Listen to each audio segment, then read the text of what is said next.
শুভেচ্ছা। বাংলায়নের প্রদেশের সংবাদে স্বাগত।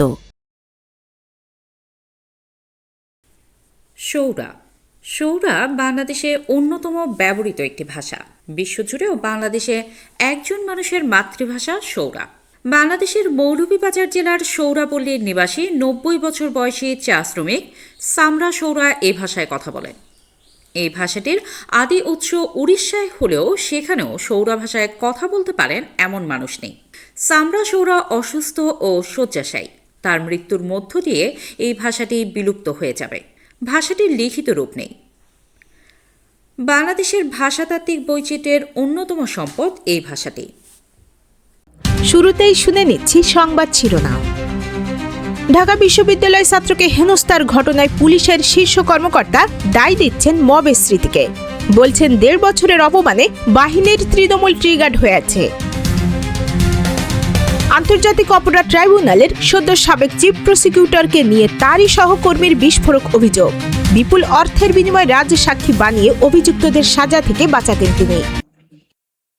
এবার অন্যান্য সংবাদের সঙ্গে বিস্তারিত।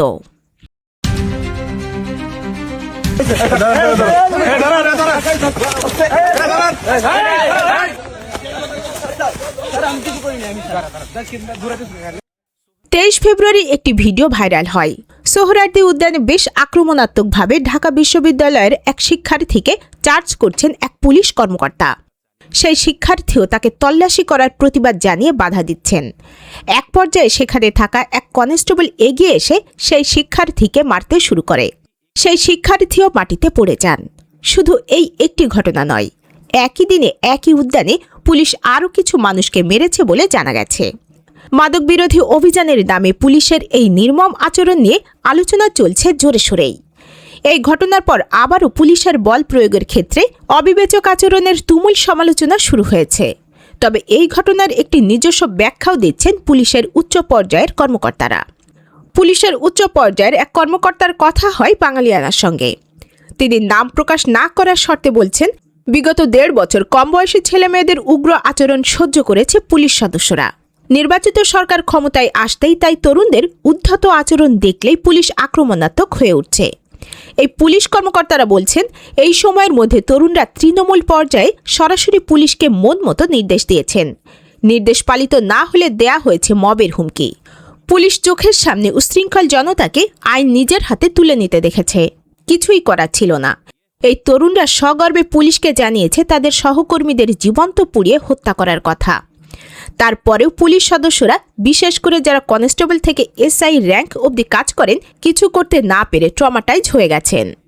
এই ডিআইজি পর্যায়ের কর্মকর্তা বলছেন, পুলিশকে এই ট্রমার বাইরে নিতে সবার আগে প্রতিষ্ঠা করতে হবে আইনের শাসন। তিনি খেদ প্রকাশ করে বলেন, পুলিশের নিজস্ব সাইকোলজিস্ট না থাকার কথাও। তিনি তৃণমূল পর্যায়ের পুলিশ সদস্যদের নিয়মিত কাউন্সিলিংয়েরও পরামর্শ দেন। তিনি মনে করেন, যারা প্রকাশ্যে পুলিশ হত্যার কথা স্বীকার করেছে তাদের বিচারের আওতায় আনতে পারলে বাহিনীর উপর যথেষ্ট ইতিবাচক প্রভাব পড়বে।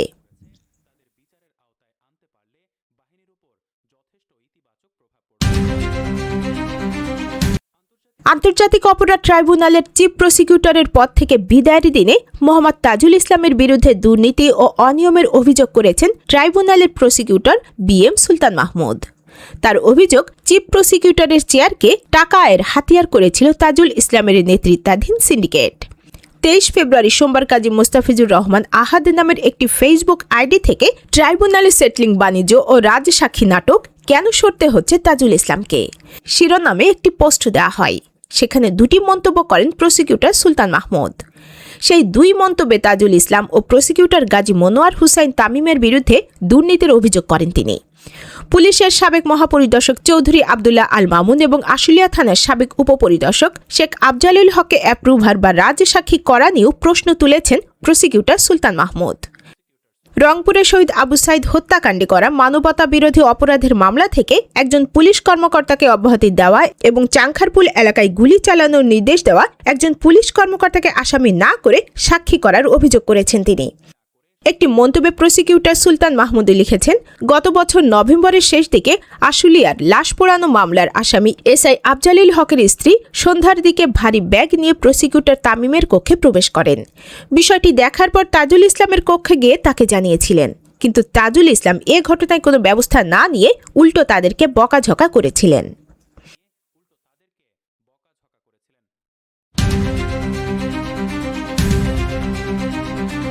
শুক্রবার মার্কিন সুপ্রিম কোর্ট প্রেসিডেন্ট ডোনাল্ড ট্রাম্পের অনেকগুলো ঢালাও আমদানি শুল্ক আটকে দেওয়ার পর তার আরোপ করা নতুন 10% বৈশ্বিক শুল্ক কার্যকর হয়েছে।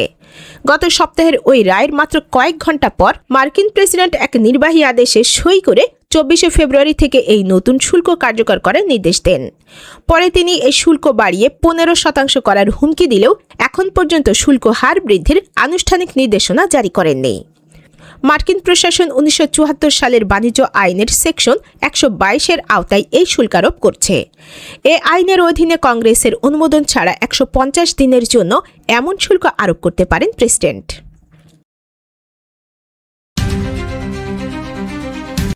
আজ মুক্তিযুদ্ধের অন্যতম সেক্টর কমান্ডার মোহাম্মদ আব্দুল মঞ্জুরের জন্মদিন। 1940 সালের এই দিনে জন্মগ্রহণ করেন মুক্তিযুদ্ধের এই বীর সেনানী। বাংলার এই বীরকে নিয়ে বাঙালিয়ানার বিশেষ প্রতিবেদন উন্নত মমশির দেখতে ক্লিক করুন আই বাটনে। তারা লড়াই করেছিলেন মায়ের ভাষার জন্য। সেই ভাষা সংগ্রামীদের একজন অলি আহাদ। ভাষা সংগ্রামীদের নিয়ে বাঙালিয়ানার বিশেষ সিরিজ প্রতিবেদনে আজ দেখবেন অলি আহাদকে নিয়ে বিশেষ প্রতিবেদন। দেখতে ক্লিক করুন আই বাটনে।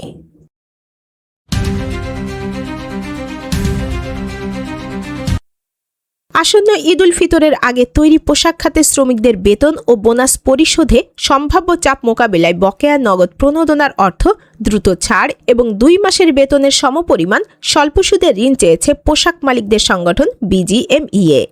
এই ঋণের পরিমাণ প্রায় 1400 কোটি টাকা।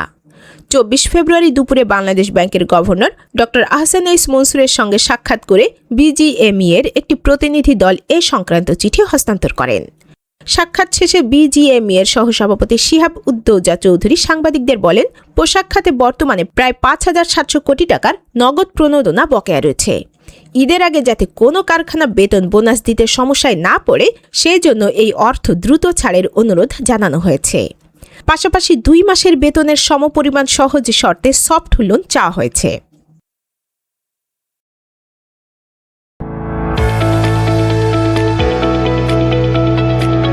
এবার শুনে নিচ্ছি বাঙালিয়ানা বাণিজ্য সংবাদ।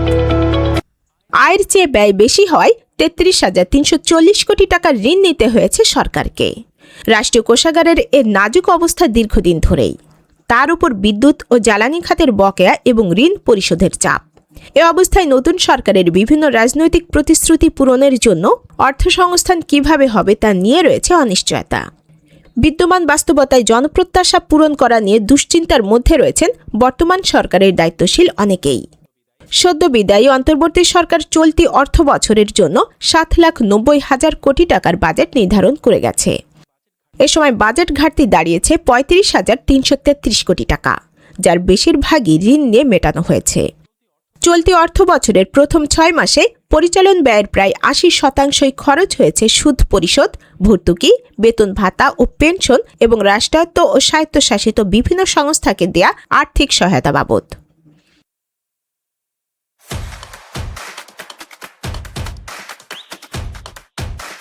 এবার শুনে নিচ্ছি বাঙালিয়ানা ক্রীড়া সংবাদ। রিয়াল মাদ্রিদের ব্রাজিলিয়ান তারকা ফুটবলার ভিনিসিয়াস জুনিয়রকে বর্ণবাদী মন্তব্য করার অভিযোগে বেনফিকার আর্জেন্টাইন ফরওয়ার্ড জিয়ানলুকা প্রেস্তিয়ানিকে সাময়িকভাবে নিষিদ্ধ করেছে ইউরোপিয়ান ফুটবলের শীর্ষ সংস্থা। ফলে বুধবার রিয়ালের বিপক্ষে ফিরতি লেগের গুরুত্বপূর্ণ ম্যাচে মাঠে নামতে পারছেন না তিনি। 23 ফেব্রুয়ারি উয়েফা এক বিবৃতিতে প্রেস্তিয়ানিকে নিষিদ্ধ করার কথা জানিয়েছে।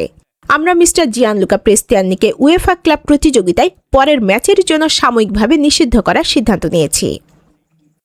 বাঙালিয়ানা প্রদেশের সংবাদ শেষ হলো। ধন্যবাদ।